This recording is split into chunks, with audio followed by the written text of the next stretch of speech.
안녕하십니까. 한의학 입문TV 강의를 맡은 한의사 이한영입니다. 반갑습니다. 오늘은 중경서 조문 59조 진무탕에 대해서 우리가 같이 한번 알아보겠습니다. 자, 우리가 저도 그렇지만 이게 참 이름이라는 게 참 무서운 거예요. 진무탕이라 그러면 굉장한 뭔가가 있어 보이잖아요. 처방 이름 자체가. 이거를 또 현무탕이라고도 하죠. 현무탕. 현무탕. 그러니까 자청용, 우백호, 남주작, 북현무. 그러니까 남주작은 10조탕에 관한 거죠. 대추니까. 이거는 이제 북현무니까 북쪽에 해당되는 흑색을 가르치는 건데, 요건 아마 부자하고 관계되어 있다고 보면 되겠어요. 부자. 그러니까 있어 보이잖아요. 대청룡탕, 10조탕 이런 식으로. 그러나 우리가 실질적으로 처방의 구성을 보는 것이 더 이해하는 게 편합니다. 그러니까 이 진무탕이라고 하면은 저도 왠지 이렇게 부담스러워요, 굉장히. 그러나 실질적으로 알고 보면은 이런 처방이었구나라는 걸 우리가 이해할 수 있습니다. 그래서 제가 항상 이 공부 시작하면서 마칠 때까지 하는 얘기가 뭐냐면은, 이름이 우리 의식을, 이름을 통해서 개념화된 것들이, 개념 논리가 우리 의식을 지배하고 있다. 그러니까 우리가 올바른 의식을 갖기 위해서는 사실에, 이름이 아니라 사실에 근거해 가지고서 새로 재정립해야 된다. 그래서 공부가 어려운 거예요. 자, 태양병에 발안을 했어요. 이건 당연한 문제가 될 게 없죠. 그런데 땀을 흘리면은 병증이 해소가 되어야 되는데 해소가 되지 않았다. 의아한 거죠. 왜 해소가 되지 않았는가? 그런데 그 사람이 인자, 이것도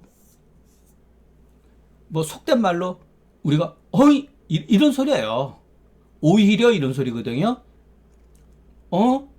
이게 왜 발열이 또 났지? 이렇게 해석을 하면 돼요. 있는 그대로. 그러니까 여기에서 이 글을 쓴 사람이 자기 의도와는 별개의 증상이 나타났기 때문에 여기서 약간의 강조를 한 거예요. 놀란 거예요. 심리적으로 기대하지 않았던 증상이 표출된 거예요. 아니, 웬 발열? 이렇게 된 거예요. 그러면서 이제 문제는 뭐가 되느냐. 여기까지도 그럴 수가 있죠. 자, 참 이 표현 자체가 기가 막힌 거예요. 이런 표현 자체가.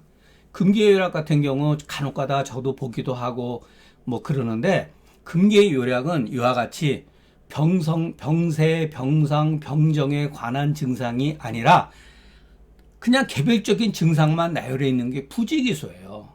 그러니까 중경서 조문은 무엇인가 이렇게 증상이 어떠한 원인에 의해서, 병세에 의해서 병증이 나타나는 것을 이렇게 추리적으로 이렇게 일관성 있게 방향이 정해져 있는데, 다른 금계요약만 하더라도 병증들이 개별적으로 되어 있기 때문에 이것이 어떠한 병세의 흐름에서 나타났는지 그것을 이해하기가 굉장히 어렵게 되어 있는 거예요. 그렇기 때문에 금계요약의 글을 가지고서 중경의 잡병이라고 하는 것은 굉장히 잘못됐는데, 중국 전통적인 상한논가들은 전부 다 금계요약을 중경의 잡병이라고 했는데, 그에 대해서 방의를 들은 분이 최초는 아닐지 모르지만 어쨌든 간에 공식적으로 글로 비판한 분이 가금이에요. 제가 간혹 가다가 가금의 문제점을 지적하지만 그것은 뭐냐면 그만큼 이분에 대한 존중과 애정이 있는 거예요. 저는 가금, 중국 청나라 해석가 중에서 가금 그 이외에는 한두 번 보고 다 치웠어요. 그래도 가금의 글은 우리가 거기서 배울 점이 굉장히 많이 있어요. 그것을 문제점을 가려내서 본다면은. 자, 이분은 그래서 가금은 금계유력에 관한 해석을 하질 않았어요. 일체. 예, 문제점이 있다는 걸 아는 거죠. 자, 여기서 보면은 심하계, 두현, 신순동, 진진, 욕벽지 요로 같은 경우 진진이라고 하는 말은 간혹 있지만은 진진, 욕벽지라고 하는 이 벽이라고 하는 거는 진짜로 처음 나요. 진무탕에서. 그러니까 신순동 같은 경우는 근육 경련이라든가 뭐 이런 거는 동경해가지고 뭐 이렇게 몸이 이렇게 근육 경련이라고 하는 것까지는 있어도 이렇게 욕벽지 막 뛰듯이 하면서 벽을 친다. 예. 완전히 경기 비슷한 거죠. 이게 바로 거의 극증이에요. 극증. 예, 얼마나 놀랬겠어요. 이거는 거의 사실적인 표현이라고 봐야 돼요. 그런데 이 병의 원인은 뭐냐? 여기 있거든요. 심하게 있거든요.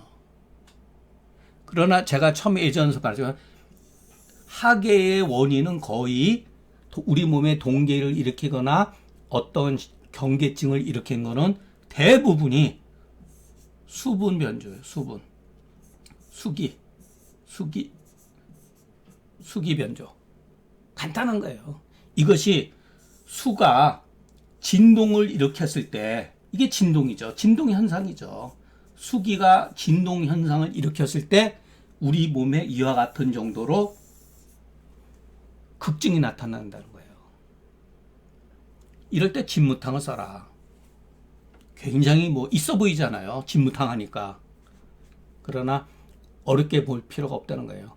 우리들이 거의 쓰는 처방이에요. 이름이 멋있죠. 이름이. 이건 후세에 만들어진 처방이라고 봐야죠. 이런 거는. 자, 진무탕, 복령, 백작, 생강, 백출 거기에 부자만 들어간 거예요. 이거 어디서 많이 본 처방이잖아요. 자, 사군자탕. 저도 오늘 뭐 사군자탕 한번 그 조문을 처방을 어떨 땐 간혹 가다가 이게 대추가 들어가는지 안 들어가는지 4개 처방인 줄 알았더니 보니까 6개더라고요. 예, 인삼, 백출, 복령, 감초, 생강대추. 그러면 여기에서 비교했을 때 어떤 차이가 있느냐? 물론 생강하고 대추는 여기에서 그 대추는 빠져 있죠. 대추는 일단 없지만 부자하고 인삼만 서로 있고 없고의 그 차이점이죠. 예. 진무탕에는 부자가 있는 대신 사군자탕에는 인삼이 있고 부자가 없는 거죠. 예. 그런데 부자탕이라고 하는 그 처방에 보면은 또 이와 반대예요.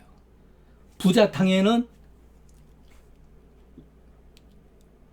여기에서 다 또 비슷한데 부자탕에는 또 인삼이 없어요. 예, 부자는 들어가고. 예, 그러니까 비슷비슷해요. 처방 자체들이. 그러면 실질적으로 우리가 이렇게 매일 쓰는 처방인데 우리는 진무탕을 모르는 게 아니라 실질적으로 사군자탕의 의미를 모르고 있다. 사군자탕이 활용 범위가 어마무시하고 포용력이 굉장히 많음에도 불구하고 우리는 단순하게 이것을 보기지제로 인식하고 있기 때문에 단순히 그 사람이 기가 허하면 사군자탕을 쓴다라고 하는 것을 알고 있는데 그것은 굉장히 표면적인 증상에 불과하다는 거예요. 여기에서 인삼을 빼고 부자를 집어넣고 조금만 처방을 조정을 하면 하나 두 개만 이렇게 해도 이것이 바로 진무탕이 된다는 거예요. 진무탕은 사군자탕에 활용할 수가 있는 거예요. 그러면 우리가 사군자탕이 제가 알기로는 화지국방에서 처음으로 나온 처방으로 알고 있는데 사군자탕이 어떠한 과정을 겪어가지고 형성되었는지 우리가 이해할 필요가 있다. 진무탕에는 약의 영향이 미치지 못하지만 웬만한 수기 변조로 인한 심계라든가 웬만한 근육경련, 심지어는 정서불안, 수분 변조에 의한 정서불안도 굉장히 많아요. 예, 이런 것을 이것에 다 활용할 수 있는 뜻을 가지고 있다.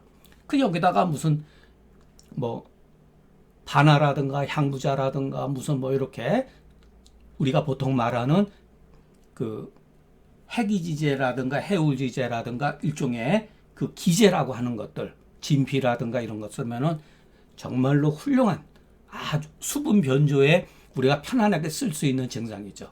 거기에서 만약의 경우 증상이 근육경련이라든가 심하게 나타나거나 이랬을 때 부자를 사군자탕에다가 합방해서 써도 아주 훌륭한 처방이 된다는 거죠.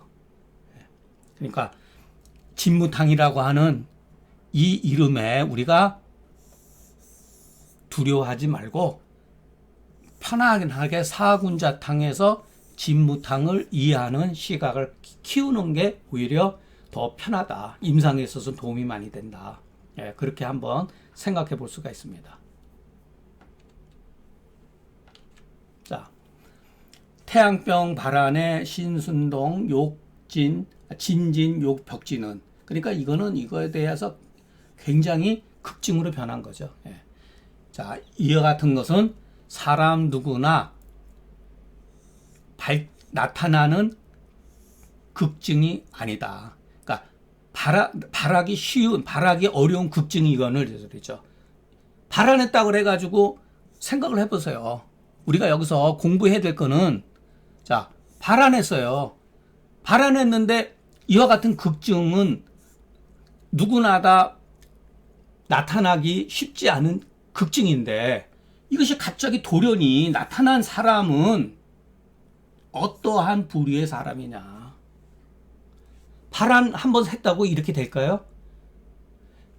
분명히 이렇게 됐으니까 중경서에는 기록돼 있죠. 그러면 이 사람은 발안하기 이전에 이 사람 어떤 사람이냐. 이게 바로 이 속에 저번에 계지가 무자탕이나 마찬가지로 이 사람의 체질적인 요인이 있다는 거예요. 이 증상에는.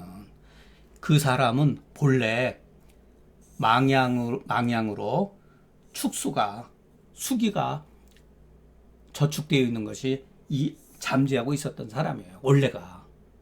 그런데 오치를 당하고 나서 이 망양의 그 잠재하고 있었던 망양과 축수의 증상이 더욱 이로 인해서 그 오치나 태양 표징에 의해 가지고서 더욱 발동했기 때문이다. 우리가 이거를 이해를 해야 돼요. 이거를. 아니면 어떤 사람이 태양병에 그러니까 발안하지 않더라도 잠재적으로 망양과 축숙증, 망양으로 인한 축숙증을 가지고 있는 사람이라면 복령사역탕이나 진무탕 같은 계열의 약을 쓸 수가 있다는 거예요. 그래서 이게 상한 가운데 잡병이 있고 잡병 속에 상한이 있는 거예요. 상한에 걸려가지고서 우리 몸에 병독이 형성이 되는 게 아니라 이 사람은 본래 이와 같은 병독을 가지고 있었다는 거예요. 잠재적으로. 그러니까 실질적으로 우리가 임상에서 이것을 적절하게 쓰기 위해서는 태양병 발안이라는 게 중요한 게 아니라 본래의 망양으로 인해서 축수증을 가지고 있는 사람들은 항상 이와 같은 병증이 잠재하고 있다라고 하는 것을 우리가 예측을 하고 있어야 돼요. 이거는 거의 극증이죠. 그러면 우리 요즘에 관점에서 보면 이거 옛날 사람들이 무지하고 병리에 관한이라든가 이것을 몰랐기 때문이지 이 정도까지라면 이건 간질 발작이기 때문에 뇌질환이 아니냐. 이것도 맞죠. 이렇게 볼 수도 있죠. 그러나 설사 뇌질환이라 하더라도 결국은 뇌에 수기 변조로 인해서 수기 상충에 의해서 뇌에 충격을 줄 수가 있어요. 그러니까 설사 이렇다 하더라도 우리가 현대 과학적으로 이와 같은 이 사람이 잠재적으로 갖고 있다 할지라도 이것을 무시해서는 안 된다는 거예요. 이와 같은 방법으로 치료할 수가 있다는 거예요. 자, 복령사역탕이라든가 또는 복령, 계지, 백출감, 영계출감탕, 진무탕의 조문을 보면 자, 대부분이 발안과다가 전제 조건이 따라요. 그래가지고 이로 인해서 나타나는 괴병의 출은 증상이 어떠냐? 사지권력, 그러니까 손발이 차다는 얘기죠. 근척 육순, 근육경련, 막 푸르 떨린다든가 이런 경우는 우리가 임상에서도 환자들이 호소하는 경우가 있죠. 이런 경우도 있고, 또 어떤 경우는 어떤 사람은 심화가 이렇게 여기로 가는 거는 이렇게 부딪혀서 뒤로 빠지는 거죠. 그래서 반발작용으로 해서 기상이 충혈한다는 거죠. 심화 역마. 이게 뭐냐? 전부 다 수기가 쌓여 있다는 거죠. 앉았다 일어나면은 어지럽다든가, 동경으로 인해 가지고 몸이 푸르르 떨린다든가, 또는 심하게 두연, 진무탕정 같은 경우 신순동, 진직욕벽제하며 전부 다 이렇게 나와 있잖아요. 그 증은 비록 서로 비슷하나 그 처방이 같지 않는 것은 어찌된 이유인가? 증상은 비슷하죠. 근데 처방은 같지 않아요. 왜 그런가? 그 원인이 공통점으로 수기이기 때문에 증상은 같아요. 비슷해요. 그런데 그 수기 변조가 어떠하냐에 따라서 병증에는 경중이 있다. 요 상태를 그리기 때문에 똑같은 수기라 하더라도 그러니까 병증이죠. 그 나타난 증상, 그게 크게 보면 병정이잖아요. 예. 이 병정을 통해 가지고서 결국은 역으로 이 병독이 얼마만큼 심하냐, 심하지 않느냐의 그 강도를 우리가 추측하는 거예요. 안다가 아니라 이 병정을 통해 가지고서 이 사람이 가지고 있는 내재적인 수기가 어느 정도인지 추측하는 거예요.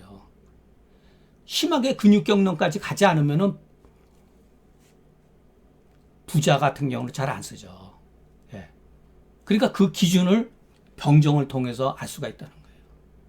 그래서 중경의 글은 아주 자세히 살펴보면은 이거보다 명확하게 근거 위주로 된 글이 없어요. 그나마 우리가 이렇게 이건 그래도 그냥 믿을 수가 있다 할 수 있는 건 이거밖에 없어요.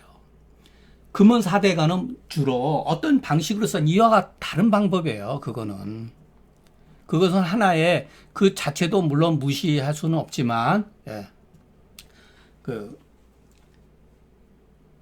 하나의 그 병인을 먼저 가설로 병인을 만들어 가지고서 여기에 따라서 병증을 논하고 처방을 자기가 임의적으로 처방을 만들어낸 거죠. 이게 방법이 트는 거예요. 우리가 같은 한의학의 범주에 의해서 후세로 이렇게 내면서 이 시스템 자체가 변해온 거예요. 그러면 오늘날 우리가 절대적인 양방을 우리가 공부하는 관점에서 저는 양방을 잘 몰라요. 이거는 여러분들이 하시면 돼요. 이 양방을 절대로 무시하면 안 되거든요. 하는 사람도 없고, 아주 교조적으로 양방 무시하는 분도 계시지만 저는 그러면 안 된다고 봐요. 왜냐면은 싫든 좋든지 간에 이것은 역사의 흐름이거든요. 그러면 양방이라고 하는 그 관점이 한의학적인 그 해석이 가능하도록 만들어야죠. 그래야지 누구나 어느 정도로 보편적으로 이해할 수 있는 글을 만들어내는 거죠. 근데 우리는 아직 그렇게 안 돼 있는 거예요, 지금.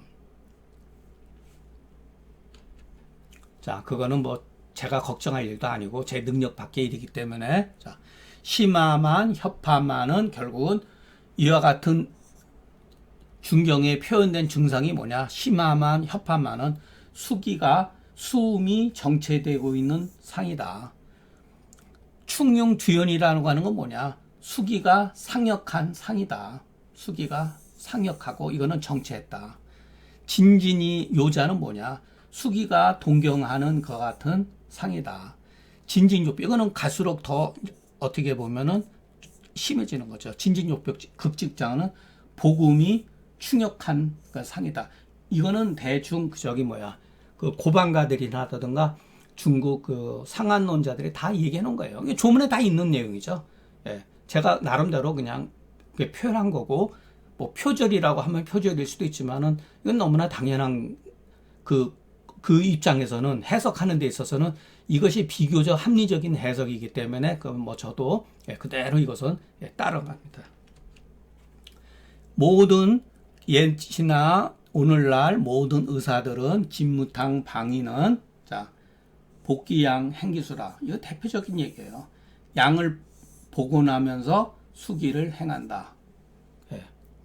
진무탕의 방위가 뭐냐? 복기양이 행기수예요.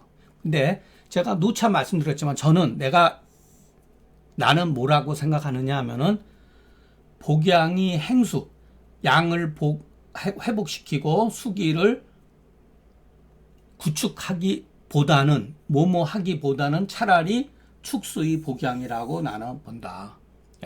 그렇지 않다면 조문 간에 해필 이와 같이 이를 얻겠느냐. 조문에 보면은 수기, 복음, 이거 차유의 수기이니 이런 말이 있어요. 차유, 이것은 수기 때문에 그런 거다. 복음 상일, 복음이 상일해서 그런 거다. 요거는 금계일학 조문에 나와요. 그러니까 이것이 이 말도 맞고 이 말도 맞는데 제가 왜 자꾸만 이 말을 강조를 하냐면은 우리가 자꾸만 양기를 회복시킨다고 하는데 너무나 빠져 있어요. 우리 공부가. 우리가 지금까지 학교에서 배운 공부는 이 말을 잘 안 해요. 이 축수라고 하는 말을 잘 안 한단 말이에요. 부자가 축수작용이 있다고 하면은 기립동동이 이 말 하면은 다 비웃어요. 부자가 대열하기 때문에 수기를 축한다고 하는 거는 당연한데 이와 같이 추상적인 개념에 빠져 있다는 거예요. 조문에 보면은 복기양이라는 말이 또 있어요. 그건 다 후세 사람이 써놓은 말이에요. 중경수 조문에 보면은 그 발안을 잘못해가지고서 그 계지탕으로 뭐 발안을 잘못해가지고서 공기표에 있는데 뭐 잘못했으니까 복기양해야 된다. 이런 말이 있단 말이에요. 거기서 나온 거예요. 옛날 사람들, 이 고방가들도 괜히 복양이란 말 쓴 건 아니에요. 그러니까 요 개념과 요 개념하고 같이 비교해서 봐야 된다. 요거는 뭐 앞으로도 계속 나오니까 왜 이 관점이 중요하냐. 그러니까 부자가 복양시킨다고 하는 대열하기 때문에 양기를 회복하는 거는 가능한 얘기예요. 분명한 사실이지만 축수작용이 가장 강력하게 가지고 있다. 부자가. 어떤 것보다도 양력이 미치지 못하는데 축수작용이 굉장히 강력하게 가지고 있다. 그렇기 때문에 그 사람이 체온이 떨어지면서 수기가 침체됐을 때는 부자를 써야 된다. 다른 거 가지고는 잘 안 듣는다는 얘기예요. 자, 오늘은 뭐 강의를 진무탕이 굉장히 그 유명한 처방이고 우리가 얼마든지 활용할 수 있는데 재밌는 얘기를 말씀드리면은 자기가 진무탕이라고 하는 처방을 알지는 못하지만 우리 한의사 대부분은 진무탕을 써왔다는 거예요. 나 진무탕 몰라? 그거는 아무 상관이 없어요. 우리는 몰랐지만 사실은 진무탕을 써왔다는 거예요. 그러면 여러분은 사군자탕을 평생 써왔지만 사군자탕에서 압니까? 모르면서 써왔다는 거예요. 그렇기 때문에 우리가 그 잘못된 그 이름이 얼마만큼 제가 제 공부의 대다수는 이 이름을 고정관념의 이름이 아니라 변화에 따라서 이 이름은 변할 수 있다라는 거. 그러니까 진무탕을 우리는 몰랐지만 사실은 굉장히 익숙하게 사용하고 있었다. 또는 사군자탕은 너무나 익숙한 처방이지만 사실은 그 의미를 모르고 써왔다. 이렇게 말할 수가 있는 거예요. 그러니까 우리가 그것을 같이 고민하고 교정하자는 거예요. 경청해 주셔서 감사합니다.